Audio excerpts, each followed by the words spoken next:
How are you all my dear؟ أهلا بيكم كل شبابنا في Prep 1 Prep 2 Prep 3 كل شبابنا في إعدادي. النهاردة إن شاء الله we have dialogues.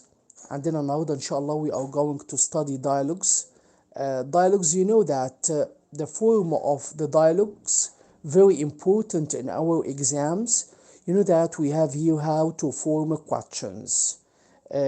ازاي النهارده يا شباب اعمل سؤال او احل سؤال اللي هو الدايلوج زي ما انتم شايفين كده.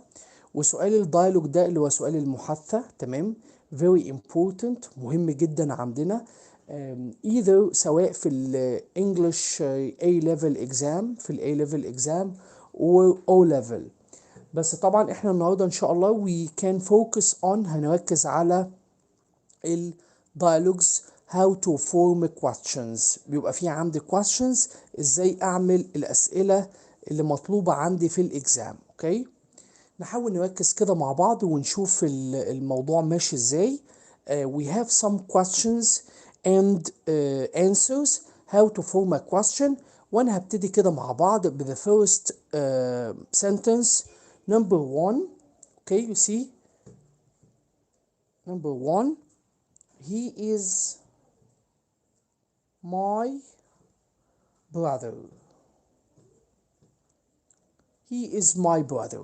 You see that this sentence, okay, if I want to do something like that, if I can write between brackets who. Okay.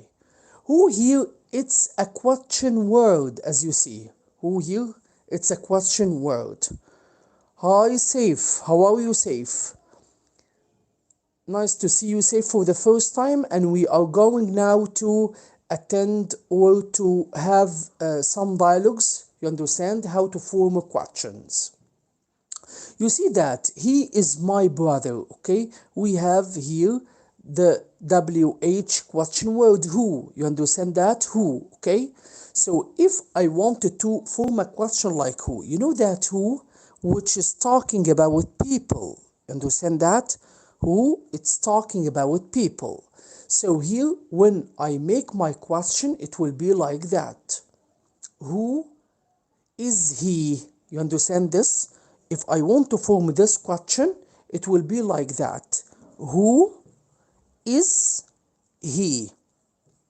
You know that if I want to form this question, I'm going to start with the question word and who. You know that who, which means yes, to ask about people. You understand that? Who is asking about people. And of course, you know that after who, the question word, you have what? You have verb to be. I get it from the sentence itself. You understand that? I get it from the sentence itself. Then after verb to be, you have here, yes, the subject he, because I am talking about he. So who is he? And the answer, it will be he is my brother. Now I want to ask all the attendance. انا بطلب من كل الحاضرين معايا يا شباب، كل اللي بيحضروا معايا، ان هم to take part in ان هم يشاركوا how to form questions. I will give you the answer like that. انا هديكوا الاجابة دي he is my brother like that, and you are going to form a question like who is he. You understand? This is number one. Let's go to another question or another sentence and to form the question. This sentence says that I like the blue ball. Okay, this sentence says I like the blue ball. Okay, أنا بحب الكرة اللي لونها blue، أزرق، تمام كده؟ Okay, what about if I ask you to use which? Okay, you know that which is asking about what? What do you think? Which asking about what? Asking about something. Very good. Yes, which to ask about something. Okay, so here if I want to use which, of course I am going to talk about, yes, very good, Safe. Thank you that you take part in this dialogue. Very good. You have to form a question like I'm asking you. Which ball? Write it again, Safe. Write this answer again. which, okay, ball, because here I'm asking about this ball. You understand that? So, which ball, and go to the verb in the present form. This verb in the present form, present simple, we are going to get do or does. So, which ball do? Yes, which ball do? And of course, you have to change I into you. Very good. So, you can say something like that. Which ball do, yes, you like? You understand this question? Which ball do you like? This is the question, and the answer it will be I like the blue ball. يبقى till now شباب خلي بالنا, we studied the first sentence, he is my brother, and the question who is he, and the second sentence I like the blue ball, and the question is which ball do you like? And here I chose to write do because it's coming from the present simple like. Here I chose is because it's coming from verb to be, as you see. He is my brother. You understand that? Let's go to question number 3. She traveled. You know traveled, it's the past of travel. Okay, she traveled to, yes, London. Okay, last week. Okay. Okay, safe. Just listen to me. Which ball do you like? Yes, we said that question. The number 2. Number 3. She traveled to London last week. Okay, full stop. I'm going to ask you. Hello, Tariq. How are you, Tariq? I know that you attended with me before in O level. Okay, أهلا بك يا طارق. Well, so I want you to ask with where. هبتدي أسأل يا شباب بكلمة where. You know where هنا you are asking about place. صح, you are asking about place which is المكان. صح كده. I am asking you about the place. So she traveled to London. So the place is London. So what's your question will be? يلا, where? I have to put the question word first. Where, as you see. Then you have the modal verb or the helping verb. How are you, Ammar? Okay, Ammar, are you ready to answer with me some questions? We are going to answer some questions about how to form some questions in the dialogue question. Traveled, of course. I'm going to get from traveled because it's a past. I'm going to get what? Did. Very good. So, where did? Yes. Where did? And what about the subject? She. Where did she? Yes. Where did she what? Travel. Very good, Ammar. Thank you so much. Where did she travel last year? Very good, Ammar. Where did she travel? Yes, last year. This is the question. I'm not going to write London, of course, because it's the place that I'm asking about. London, it's the place that I'm asking about. So the question is, where did she travel last year or last week? I can write last week, of course, because last year or last week here, or last week or last year, of course, because this is the question. Thank you, Ammar, and thank you for everybody. I want the others, please, to share with me the answers, okay? Another sentence, number 4, we can say that Helen, she is a girl, okay? Helen has been, okay, to the club. Yes, Helen has been, yes, to the club this morning, okay? This morning. This is the sentence as you see, okay? I want you to, of course, to use or to ask with when. Okay, now here let's understand together that this sentence, Helen has been to the club, which is a place, this morning. If I'm asking you to use when, what's the question will be? What's the question, okay, to talk about? When to ask about what? What do you think? When to ask about time? Yes. If you want to ask about time, you are going to use when. You understand that? Like, for example, when I say that, when, okay. After when, as a question word, you have to use the helping verb. You understand that? We have the main verb has been, and the helping verb, it will be has. So when has, I need the others to answer with me. Okay, Ammar, you said that when did Helen spend her time?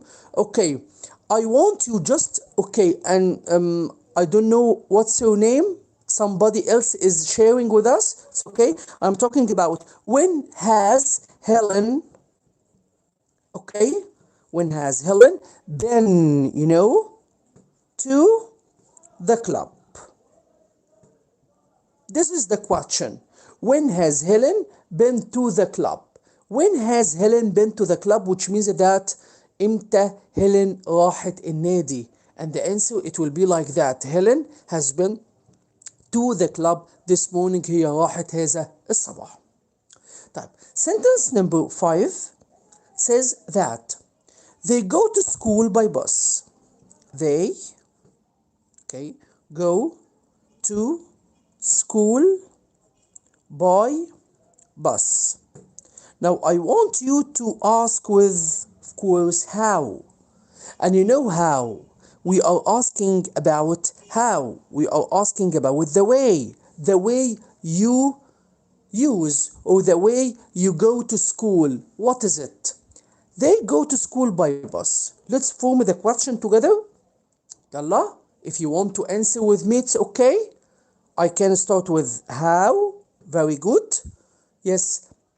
How? Very good. Ammar, how do they go to school? Excellent. How do? We got do from the main verb go, because it's a present simple. So, how do they go to school?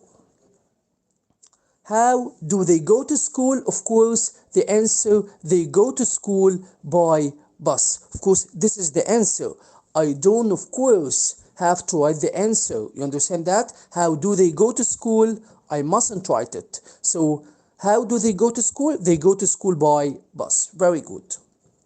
Another sentence, sentence number 6, says that it is Shila's dress. What do you think about this question? It's Shila's dress. And here between brackets, I have to use whose. خلي بالكم يا شباب, هستخدم كلمة whose as a question word. You know whose as a question word, which means of course بتاعت مين أو لمن. Okay? خلي بالكم معايا. Let's form the question. Whose, of course, I have to start with it. Okay? Whose dress, of course, something that I'm asking about. Whose dress? فستان مين يعني. Whose dress is it? Whose dress is it? ده فستان مين. Okay. Ammar, you can say that. Whose dress is it? Whose is this dress? You can say something like that.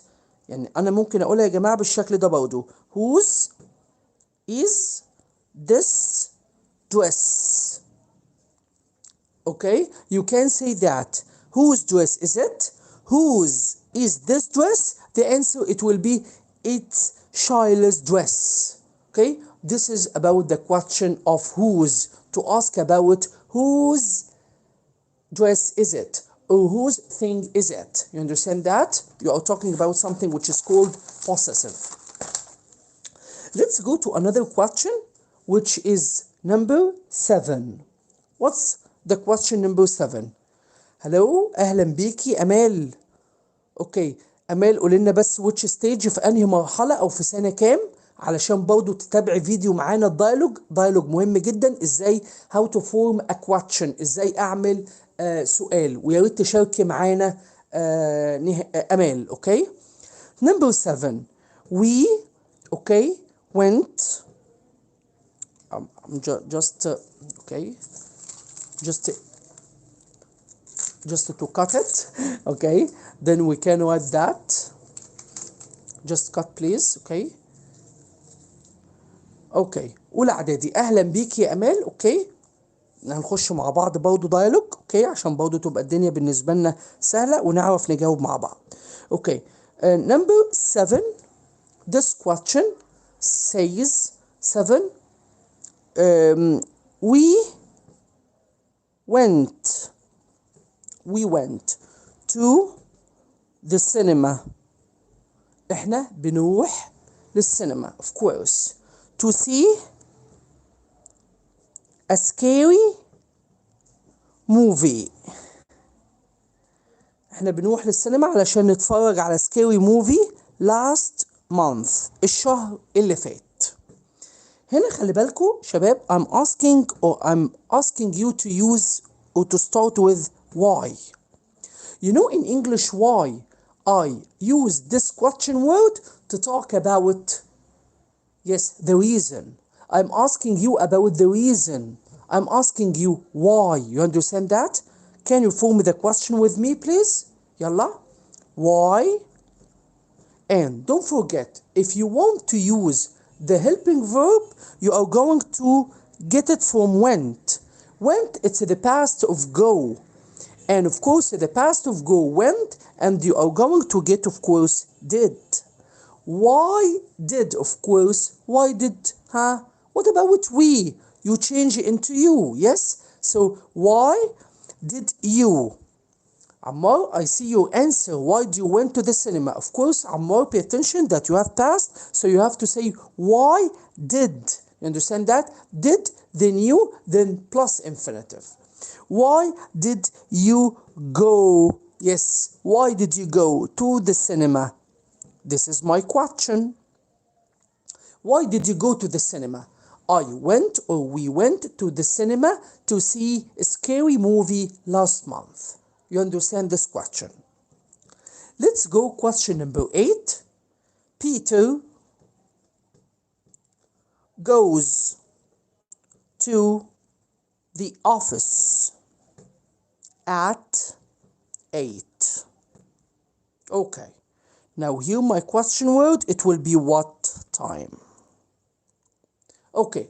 If I'm asking you about this sentence, Peter goes to the office at 8 o'clock or 8. Here, what time? You know, I'm asking about the time that Peter goes to the office. Yalla, let's start to form the question. I'm going to start with what time to talk about time. What time? Yes. And what about, of course, goes? Goes is the present simple verb from go. So I have to get or to extract from goes does. What time does? Yes, of course. What time does Peter, okay, go? Yes, it will be infinitive. Instead of goes, it will be go. So what time does Peter go? Yes, to the office. This is my question to you.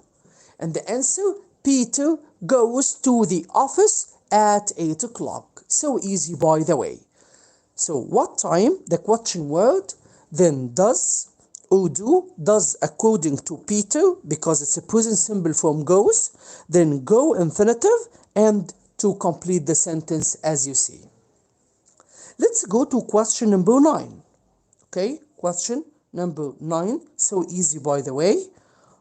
I am 25 years old.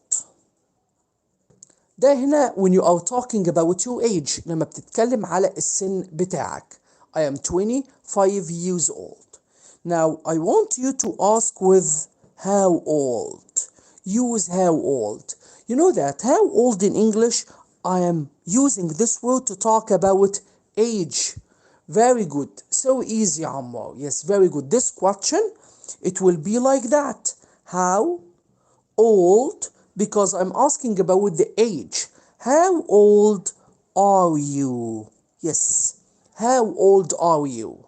You are going to answer, I am 25 years old. Okay? يبقى شباب خلي بالنا لما أحب أعمل question okay بالإنجلش، خلي بالي إن أنا عندي question word it will be in the beginning of the question، هتبقى في أول السؤال. وبعد كده ال helping verb am is are or maybe can or maybe will زي ما هيجي في ال questions اللي جاية. بلس كمان اهلا بيك يا احمد، اهلا بيك، سنة كام يا احمد معايا؟ احنا يا جماعة بنتكلم علشان الناس اللي لسه حاضرة معايا دلوقتي، بنتكلم على سؤال الديالوج، سؤال المحادثة.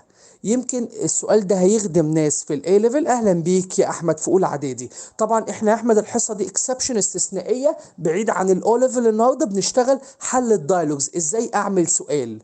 يعني انا بيبقى عندي زي اجابة كده سنتنس او انسر، وبعمل عليها كويستشن، سؤال. فلو حابين يا جماعه الناس اللي شاركه معايا تجاوب برضو، انا بكتب جمله كاجابه كانسر، وعايز الناس تعملها كويستشن، سؤال معايا، علشان تحقق اكبر قدر من الاستفاده. الناس اللي تعرف اي حد حتى لو في اي مرحله تانية، لو في برايمري 6 6 ابتدائي، او في اي مرحله تانية في اعدادي اولى او تانية او تالتة، وحابين يستفادوا من الفيديو ده، احنا بنعمل انسر اجابه، وبنعمل عليها سؤال. ازاي نعمل كويستشن مع بعض؟ بسرعه كده تابع معايا شكل السؤال اللي بنعمله. طيب number 10 we have a sentence number 10. What's the sentence number 10? Roy has 10 bottles of water. عايز اقول ان روي عنده حوالي 10 ازايز من الميه. My question word it will be how many. يلا يا شباب الناس اللي معايا، how many. You know how many you are asking about? Yes, number of something. بنسأل عن عدد الحاجة المعينة، صح كده؟ When we have number of things like bottles of water, like cans of Pepsi, like for example notebooks, mobiles, cats, dogs, boys and girls. So how many bottles of water do you have? Excellent, thank you, very good. But here I am asking about Roy. Ammar, I'm asking about Roy. Roy has. So how many bottles does Roy have? This is the answer. يلا let's write the question together. How many bottles, okay, does Roy have? أهلا بيك معاذ. عامل إيه يا معاذ؟ فكرني يا معاذ، سنة كام؟ I think أنت أولى إعدادي صح؟ How many bottles does Roy have? This is the question. كم عدد البوتلز اللي روي يمتلكها او اللي عنده روي؟ صح يا معاذ، اهلا بيك. عامة يا معاذ احنا بنحل دلوقتي دايلوجز كده، طبعا في منهج الاي ليفل مستوى رفيع، او لو انت حابب تستفيد معانا ازاي بنعمل كويستشن على الانسر اللي موجوده معايا، بيبقى عندي فيه انسر وبعمل عليها كويستشن. اتمنى يا معاذ انك انت تستفيد وانت اولى اعدادي يا عمار، اهلا بيك. برافو عمار، انا شايفه شغال معايا من اول الفيديو تمام. نتمنى ان احنا نستفيد من الاسئله دي كويس. sentence number 11. it takes, okay, 3 hours to fly to Libya. Okay. Now, when I say that it takes 3 hours to fly to Libya, يعني بتاخد 3 ساعات علشان تسافر لليبيا. So the question it will be like that. How long? وانتوا عارفين يا شباب كلكم ان how long معناها كامل مدة، صح ولا لأ؟ how long معناها كامل مدة، مظبوط. يبقى انا لما احب اعمل question I'm going to start with how long. الناس اللي شاركة معايا يا ريت تستفيد وتحاول تقول معايا الكويستشنز. I'm starting with how long. ببتدي طبعا ب how long زي ما انتوا شايفين، وبعد كده go to the main verb takes. takes you are going to get does. You understand that? Because it's a present. So how long does, how long does, how long does what? Huh? You are going to, yes, to use the subject it. Very good. How long does it? Then the main verb form takes it will be take. Very good. How long does it take to fly, okay, to Libya? You understand that, of course. How long does it take? Very good. How long does it take to fly to Libya? Very good, Ammar. Thank you so much. يبقى ده بالنسبة للquestion number 11. اوكي، نكمل مع بعض كده يا شباب علشان نحقق اكبر استفادة من الفيديو بتاع النهاردة اللي هو how to form a question، ازاي اعمل سؤال. اوكي، عندي بعد كده sentence number 12. What about sentence number 12? Okay, this jacket الجاكيت ده costs بيتكلف اوكي 2000 pounds. خلي بالنا يا شباب، الجاكيت ده بيتكلف حوالي 2000 جنيه. طيب هو عايز هنا between brackets how much. طيب you know that how much is asking about the price of something. انت بتسأل على تمن الحاجة دي. برافو يا عمار، انت you are super excellent student فعلا، لانك بتحط الكويستشنز بصراحة تقريبا بالاجابات بتاعتها كاملة. يعني اغلب الكويستشنز انت جاوبتها مظبوط، وانا عايز بقية الناس تشارك معايا يا جماعة. الجاكيت ده بيتكلف 2000 جنيه. لما احب اعمله question طبعا how much معناها كم تمن، فانا هستخدم هنا how much عشان اقول كم تمن. how much.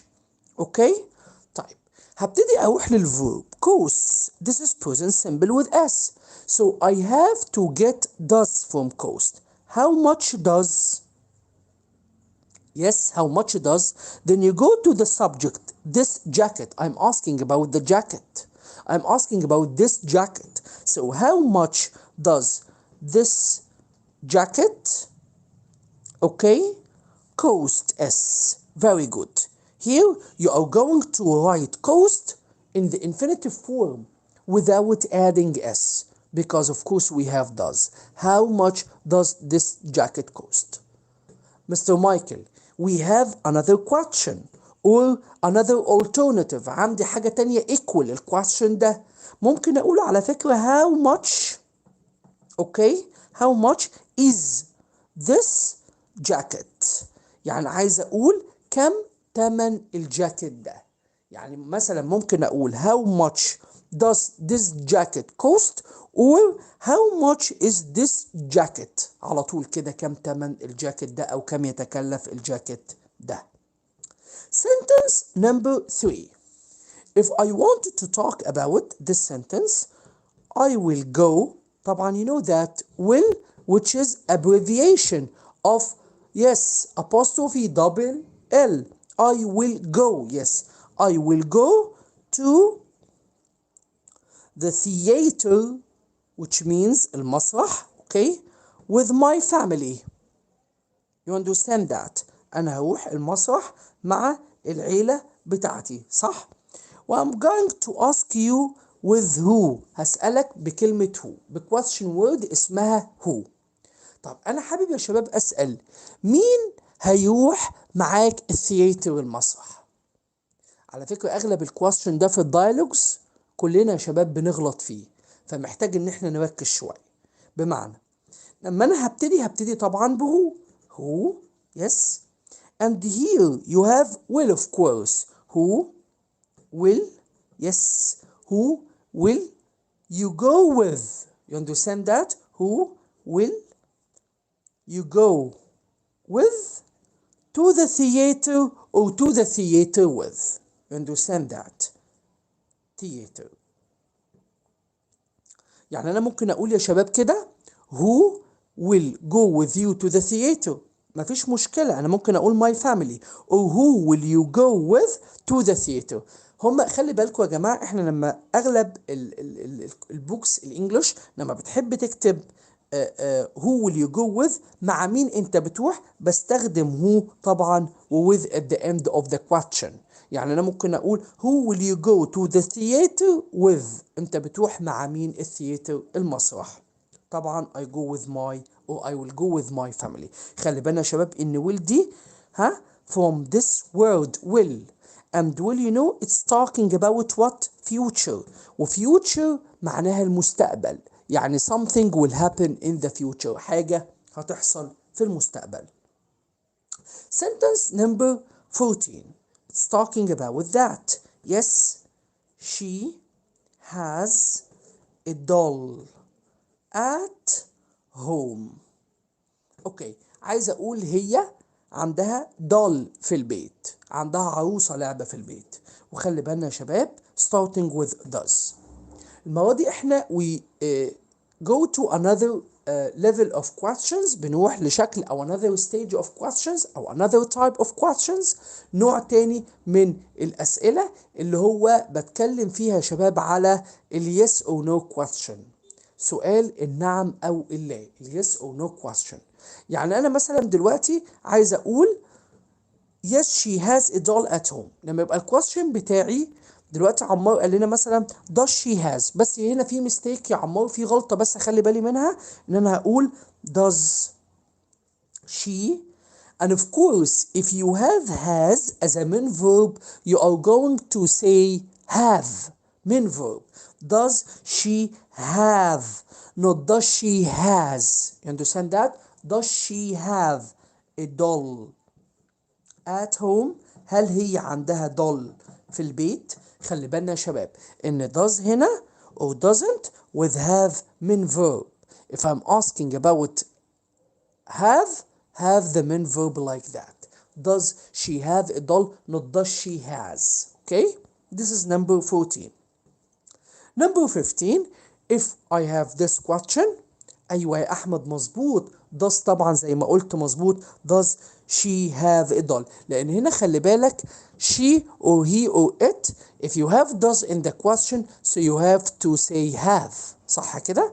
if you have negative doesn't you are going to say have برضه. خلي بالنا من الحته دي كويس جدا. sentence number 15 بتقول no they didn't okay read stories last week. عايز اقول لا هما ما قروش stories، ما قروش قصص الاسبوع اللي فات. وهنا I'm going to ask with did، واحنا اتفقنا this is yes or no question، ده سؤال ب yes or no. وتملي بيبقى عندي يا شباب طالما no or yes in the beginning of the question or the answer sorry في بداية الإجابة I have to ask with do or does will or can may maybe. you understand that؟ فإن أنا محتاج to start with إيه؟ برافو I have didn't read. this is past simple negative so my question it will be like that did. you understand that? did what? did they? of course yes. when you start with did they, yes, did they, very good. did they read, yes, stories. did they read stories last week؟ هل هم أو stories الأسبوع اللي فات؟ you understand that؟ يبقى دي الكويستشن اللي عندي did they read stories last week، وهو ده شباب الكويستشن اللي موجود عندي. طيب خلي بالكم كده يا شباب، أنا هنا بيبان معايا من شكل الكويستشنز اللي احنا حليناها، احنا we answered about 15 questions، حلينا حوالي بتاع 15 سؤال النهارده. بيبان ان انا بعمل فورم لايك ذات، بعمل شكل زي اللي انت شايفه ده. الفورم بيقول ان انا عندي question word. question word ناس عشان تفهم معايا بالراحة، question word معناها أداة استفهام، صح كده؟ question word أداة استفهام. بعد كده بحط حاجة اسمها helping verb. helping verb يعني فعل مساعد، صح؟ والفعل المساعد زي ما احنا قلنا كده ممكن يبقى do، ممكن يبقى does، ممكن كمان يبقى did، ممكن يبقى is، ممكن يبقى are، ممكن يبقى has، ممكن يبقى have، ممكن يبقى had، ممكن كمان يبقى can، ممكن يبقى will. على فكرة أنا عندي helping verbs أكتر من كده بكتير، لكن خلي بالكم الهيلبنج فيربز الافعال المساعده دي مهمه جدا في الفورمينج ذا كويستشن، في تكوين السؤال بيبقى عندي. نقول تاني الهيلبنج فيرب ده بعد الكويستشن وورد، انا بيبقى عندي ستيب نمبر 1 الخطوه الاولى كويستشن وورد اداه الاستفهام. سكند ستيب بيبقى عندي الهيلبنج فيرب اللي هو الفعل المساعد اللي بيكمل معايا الكويستشن، زي مثلا do or does or did. تمام، عندي is are، عندي was were، كمان انا ممكن اضيف was were. تمام، عندي كمان will can has, have, had. كل دي بيسموها helping verbs، أفعال مساعدة تقدر تساعدني في تكوين الكويستشن، السؤال المطلوب مني. طيب another step number 3 بقى. بعد الهيلبنج فيرب هبتدي اتحرك ناحيه ايه بقى؟ السبجكت. مظبوط. والسبجكت ممكن يبقى عندي two types، نوعين. يا اما يبقى عندي subject اللي هو subject pronouns like he she it I we you they، ممكن جدا. وممكن يا شباب يبقى nouns او names، اسامي نفسها. يعني ممكن يبقى عندي علي، بيتر، احمد، جون، ساره، تينا، رنا، اي اسم بيبقى عندي فانا ممكن استخدمه هنا في السبجكت. عشان كده انا ممكن اقول يس هنا. تمام، اوكي، يس برافو. هنا بيقول لنا ريد، اوكي، متابع معايا. انا هنا بشتغل يا شباب على الكويستشن فورم، شكل السؤال. فالسبجكت عندي ممكن يبقى اللي هو الفاعل، يعني احنا بنسميه ان Arabic like الفاعل. بنقول عليه يا اما I we you they he she it، او ممكن كمان اشتغل على انه طبعا name، اسم حد. اوكي، اسم ولد او اسم بنت. ممكن علي، احمد، اسم بنت رنا، منى، جون، بيتر، تينا، سالي، سو، اي اسم يقابلني اتس اوكي، هعتبره السبجكت. طب ستيب نمبر 4 بقى. خلي بالي معايا، عندي بقى المين فيرب اللي هو بيسموه يا شباب الفعل الاساسي، صح ولا لا؟ المين فيرب ده زي الفيربس اللي احنا بناخدها حتى في الجرامر او في اي وقت. بنقول مثلا عندي go، عندي eat، drink، play، swim، dance، wave، drink. كل الفيربس دي بسميها مين فيرب. مين فيربس يعني افعال اساسيه. والافعال الاساسيه دي بتبقى في السنتنسز، بتبقى في الجمل زي ما احنا حلينا كده مع بعض. هتلاقي سنتنسز كان فيها جو، تلاقي فيها سنتنسز كان فيها went، مثلا played، نقول مثلا read، write، ride، travel، swam او swim. كل ده بسميه مين verbs. وبعد كده بكمل تكمله الجمله اللي هي the rest of the sentence. اوكي، وفي الاخر ما انساش ان الكويشن بتاعي لازم ينتهي ب very important mark which is what question mark. بينتهي في الاخر بعلامة الاستفهام، بالكويشن مارك زي ما انتوا شايفين. اوكي، ده نهاية الكويشن او شكل الكويشن فورم بتاعي. تمام كده يا شباب؟ طيب يبقى انا كده خلي بالنا مع بعض كده. هاجي كده للشيت او نيجي للاسئله اللي احنا كوناها مع بعض علشان نفهم فايدة اللي احنا عملناه النهارده. لو انتوا بصيتوا كده، ده التوتال بتاع الكويستشنز والانسرز، توتال او مجمل الاسئله بالاجابات اللي عملناها النهارده. لو حبينا نراجع كده الكويستشن ووردز اللي موجوده، هنقعد نقول كده this word or this question word is asking about what، بتسأل عن ايه. يعني مثلا who، it's talking about people. طيب which، it's talking about something. where، it's talking about place. When، it's talking about time. How، it's talking about the way. Child's dress which is possessive. يعني عايز اقول هو بتتكلم عن العاقل، which بتتكلم عن شيء غير عاقل، وبالذات for choice للاختيار، انا بخيرك ما بين اكتر من حاجة. Where if you are talking about place، لو بتتكلم على مكان بتسأل على مكان. When if you are talking about time، لو بتسأل على وقت. كمان عايز اقول how if you are talking about the way، الطريقة اللي انت بتعملها او ازاي يعني.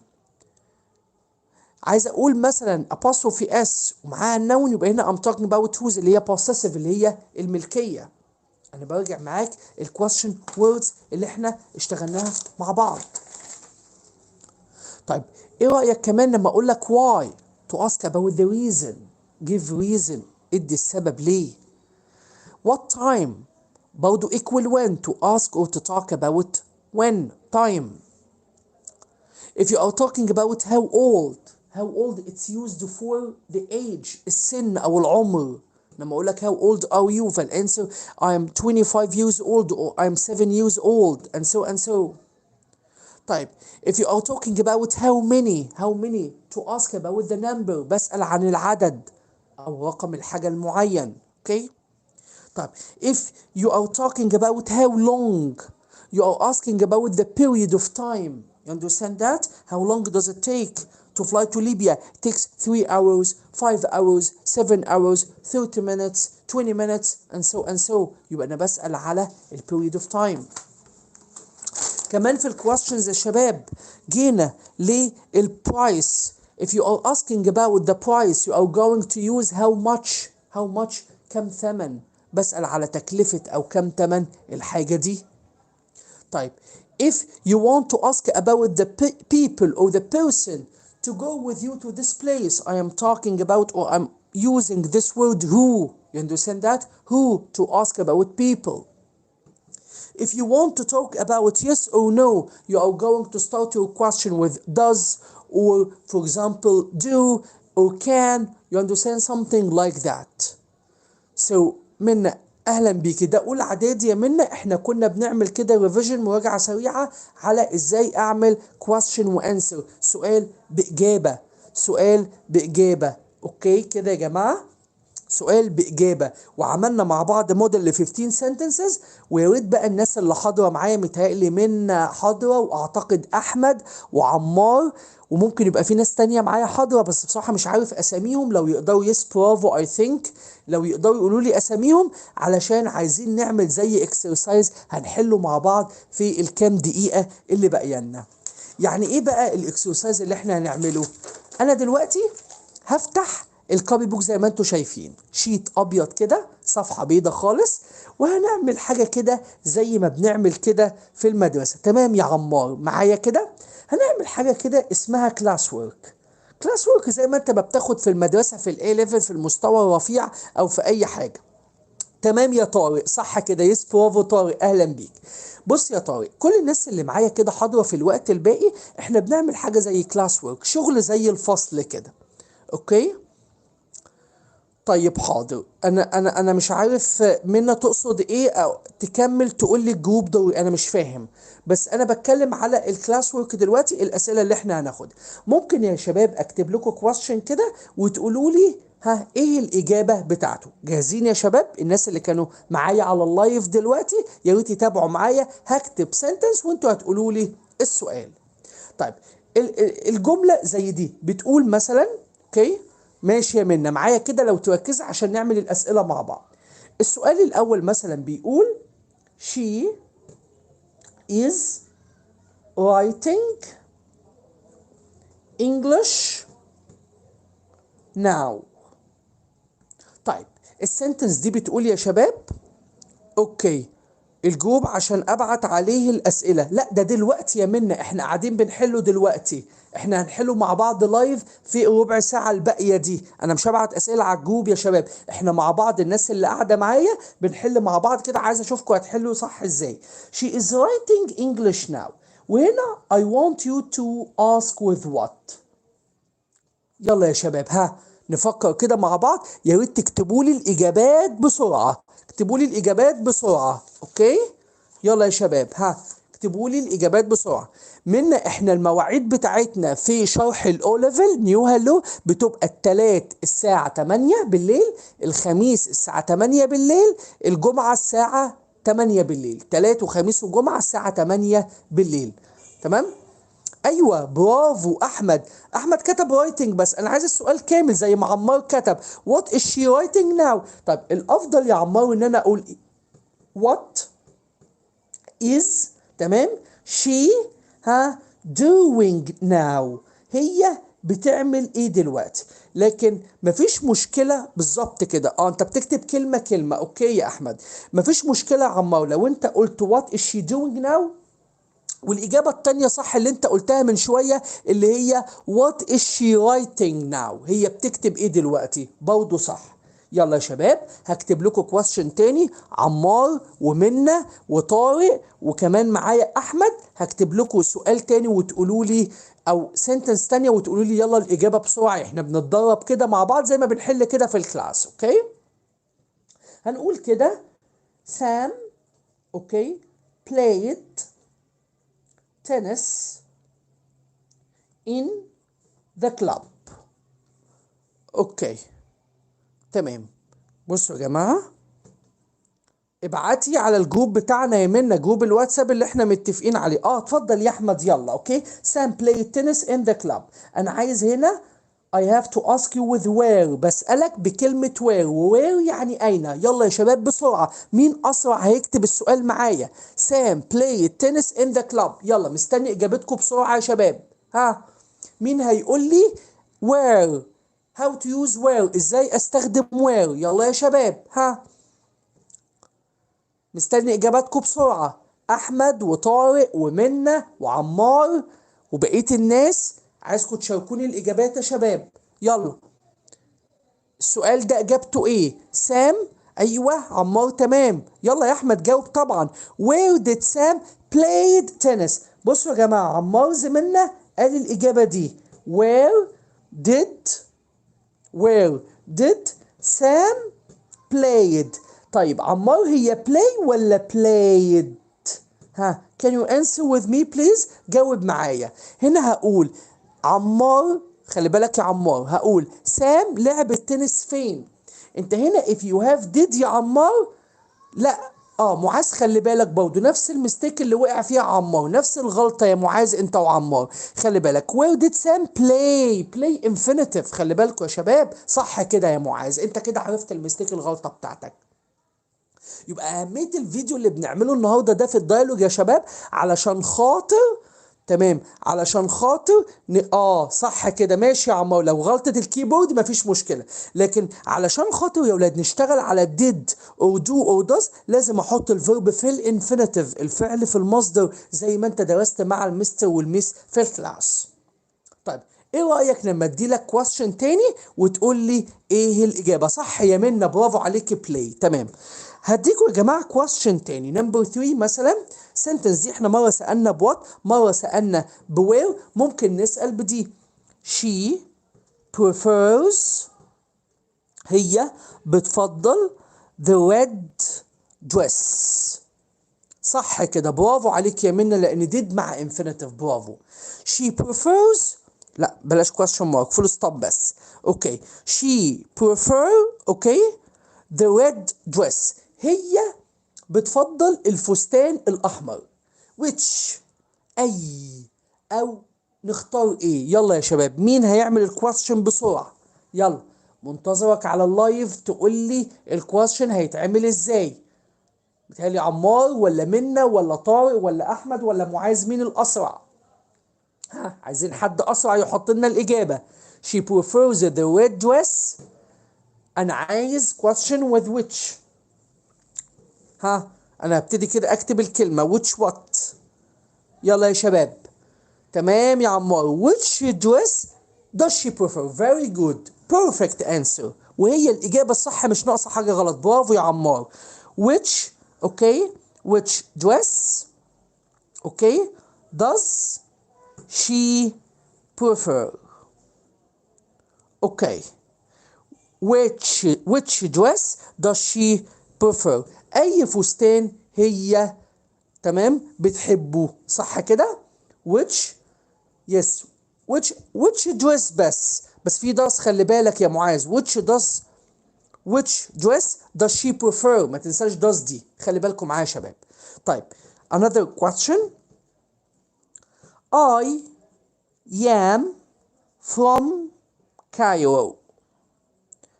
I am from Cairo. أنا من القاهرة. أوكي؟ طيب عايز هنا question with where. يلا يا شباب، ها.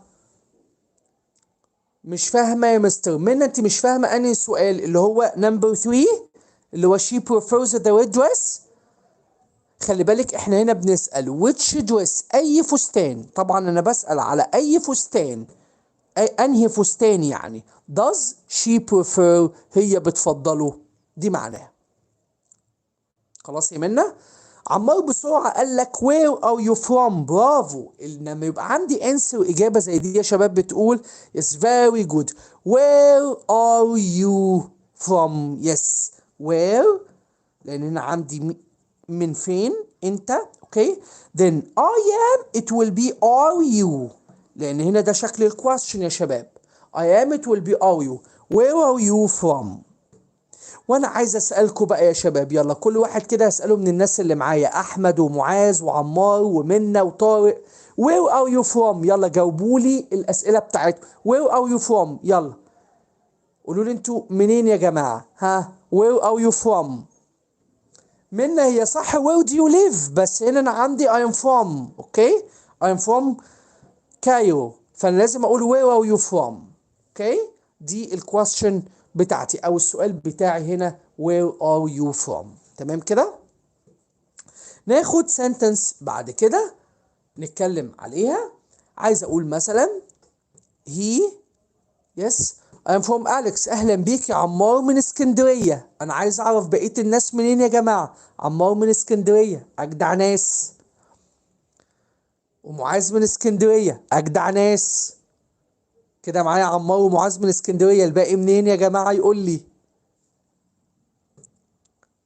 طيب sentence number 5 بتقول يا شباب معايا، انا هكتب جمله وهنعمل عليها question زي ما احنا متعودين.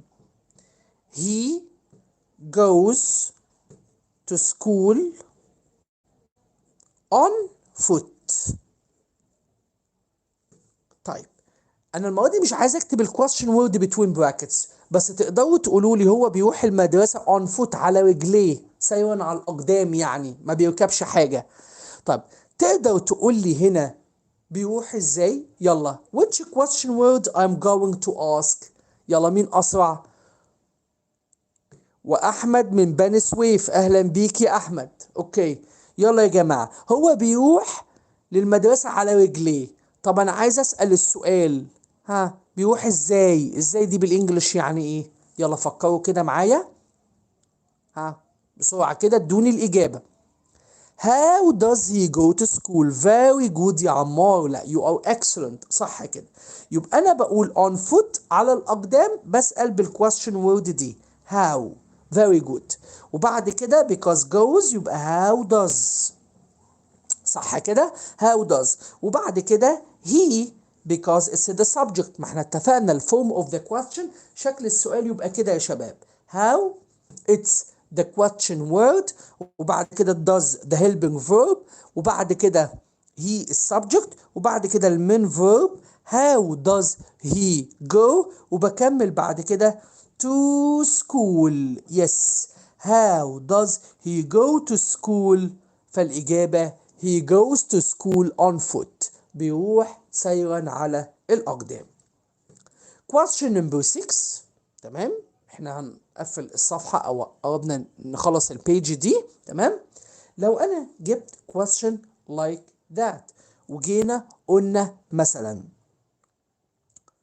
this road، الطريق ده اوكي is about تقريبا اوكي 3 kilometers. عايز اقول ان الطريق ده تقريبا طوله 3 كيلو متر. طبعا كيلو متر المسافة، يعني مسافة الطريق ده. تحب لما اسأل على الكويستشن ده او السنتنس دي يا شباب هستخدم question word ايه؟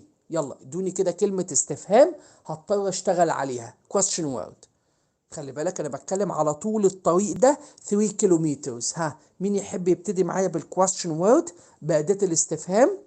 how long. very good، برافو معاذ، برافو عمار.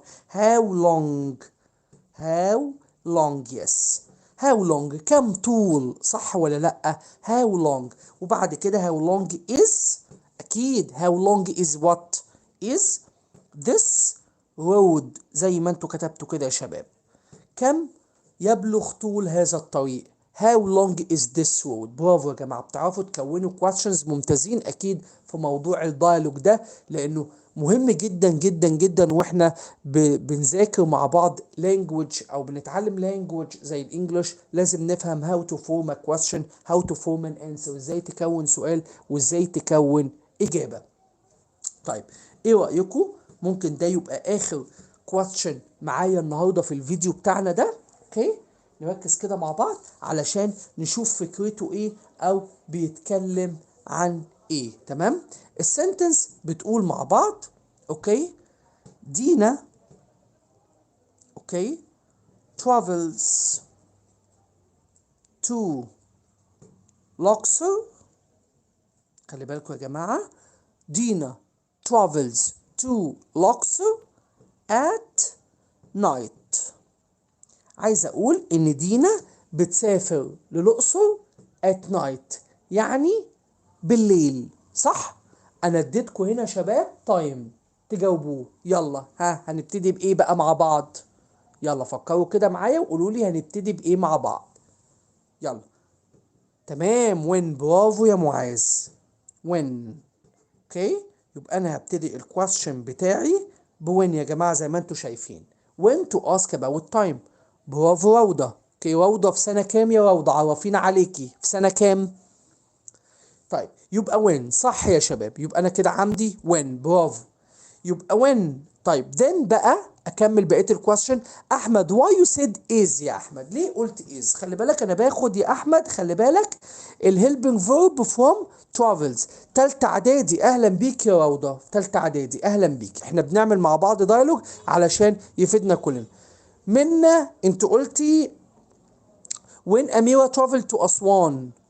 ماشي، انت انا مش عارف جايبه السؤال منين، بس ماشي ركزي بس معايا. when does of course because travels you have s here، فبالتالي I will get the helping verb from travels it will be does. برافو. يبقى when does، برافو يا روضة. when does then دينا.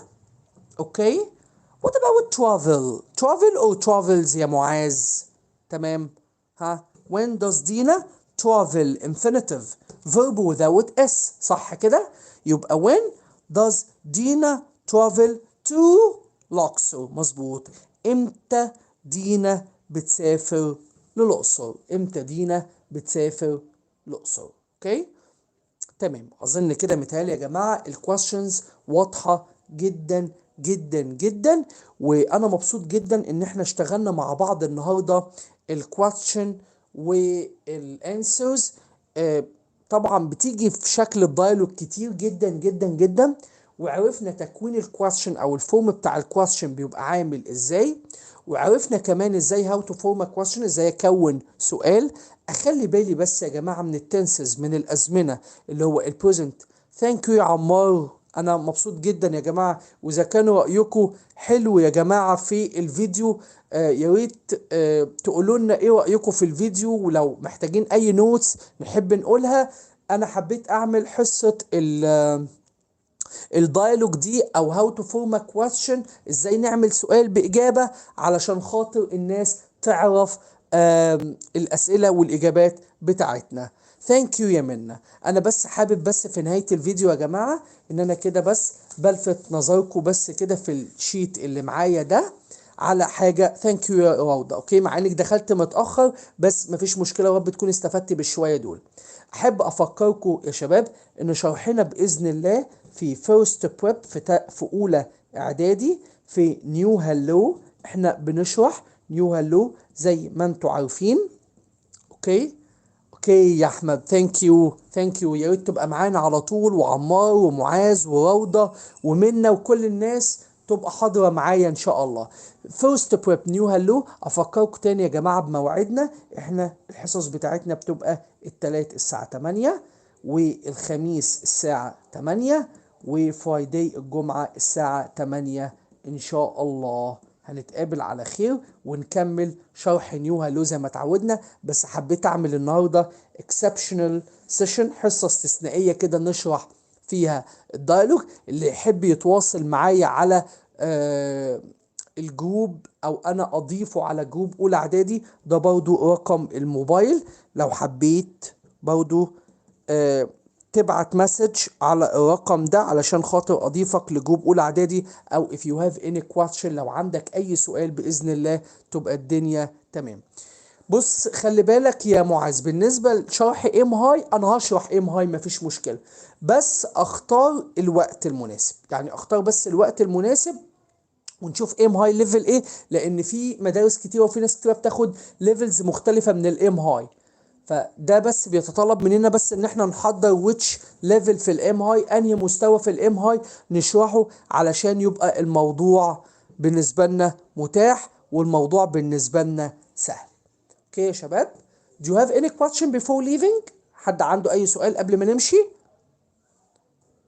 اوكي. وهاملت كمان ستوري. في حاجات كتيرة قوي في الاي ليفل يا جماعة، ان شاء الله هرتب لها بإذن الله ونشوف هنعمل ايه. Thank you so much. See you ان شاء الله بعد بكرة on Tuesday يوم الثلاث الساعة 8 عشان نكمل شرح نيو هالو، عشان نغطي الجزء اللي داخل قبل امتحانات شهر مارس. Thank you so much. See you next time.